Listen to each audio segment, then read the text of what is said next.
Hi everyone, I'm Karen Israel. I want to thank the Connecticut Pastel Society for inviting me to conduct this demo. I'm so sorry I can't do this in front of all of you, as I would enjoy the interaction, but we'll make the best of it. And so in order to get my reference photographs, I visit the zoo. I haven't been to the zoo in a very long time. So I had to go back through my files and look at a lot of very old photographs, and what I did was zoom in on those very distant shots, and I was looking for areas of beautiful communication between the objects and then interesting negative spaces. And then from there, I added and created according to the format I was choosing. So here I can show you my prototypes prior to this, and I didn't bring them, but I had some thumbnail sketches in black and white. But here what I've done is on Pastel Premiere, I have used the watercolor first and then put general value plan and color studies, let's call them, for this demo. The bottom piece of paper actually isn't Pastel Premiere. But it takes watercolor very well, and that happens to be Art Spectrum. It's a different color paper, but it's what I had at the moment. Now I'm going to show you how I watercolor.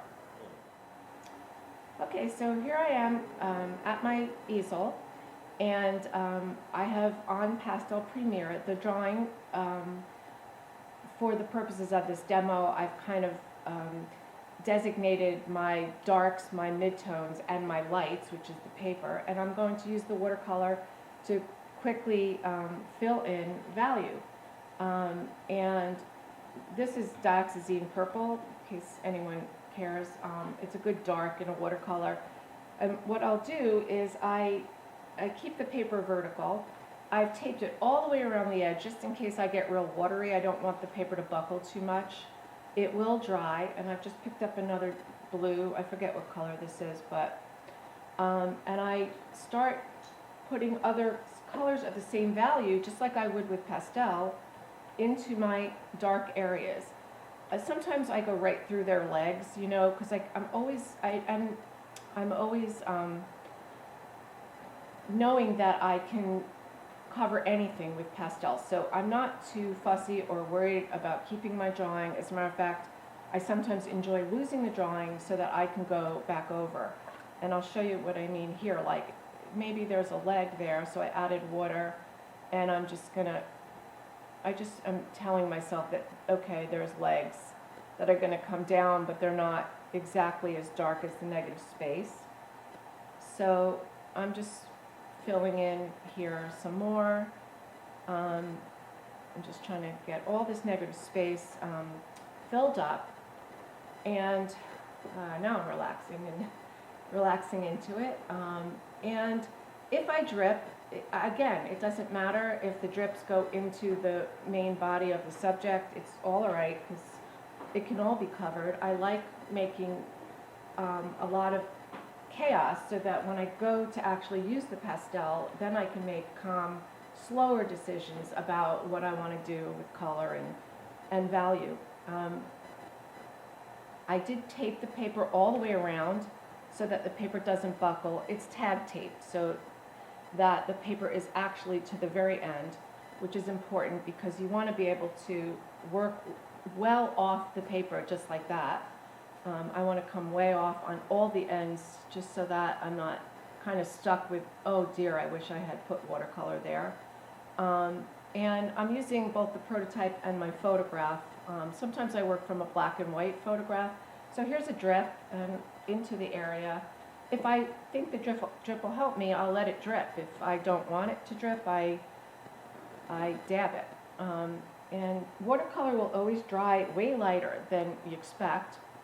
So I try to mark the darks. Like here, there's a dark beak. The dark beaks are right here of the bird. And to me, those are kind of important to the composition. So I'm looking at my photo reference just to see like where I might want them. And I can change those decisions later. So real easy. And I'm going to just get this filled in, all the dark space. And of course, when I'm in my studio, I'm at home, I don't work quite this fast. But for these purposes, I'm trying to truck along here. I'm just mixing a whole bunch of different blues and purples and seeing what I get. And then, at a certain point,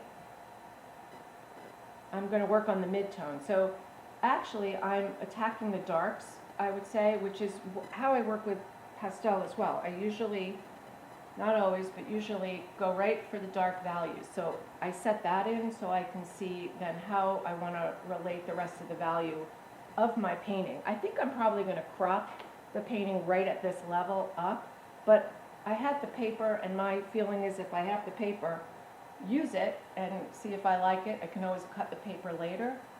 So, so there I go, just working the ends.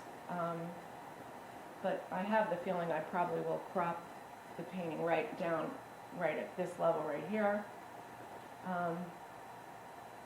And see, it's getting a little light because I have a little too much water, so I just added more pigment. Not worried about the small shapes. I'm looking at the big shapes, the big negative space here. I'm going to go back to that blue that I like, kind of back in here. And, oops, filling that up. And there's a drip. It's okay.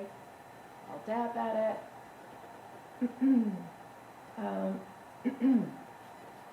There we go. All right, so I've got pretty much that all filled in. Oh, not quite, I think. What was this piece? Oh, I'm good. Okay, now I'm going to work on the midtones. And what I want to do is make sure that they're not as dark as the darks. So I'm going to mix up some middle tone. I'm going with a cool, I'm going to keep it violet because violet has blue in it. So I'm using like a violet and blue and maybe a teeny bit of alizarin to warm it up. But I don't want it too warm because I'm going in for the shadows of the birds now. So when I put the pastel on where I want it to be middle tone, and maybe I want to warm the tail. The tails are always have a little more pink in them, so there I go. Now, I'm dripping into my negative space. I love that. I'm totally happy with that. That's making me feel good that it's dripping. And, you know, I'm trying to vary my color way slightly.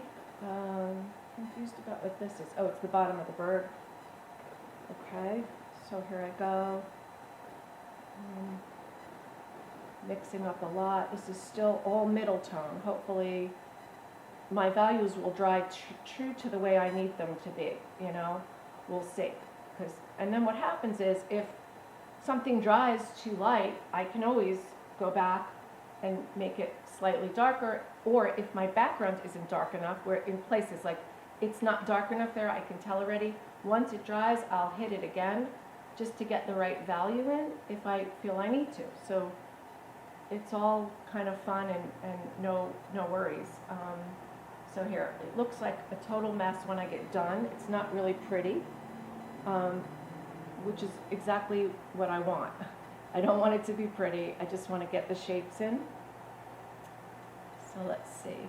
We're almost there. Here's a red tail. Oops. Here's some tails here. Okay. I think there might be one down here if I include that. Oh yeah, there's some red in here. I can bounce.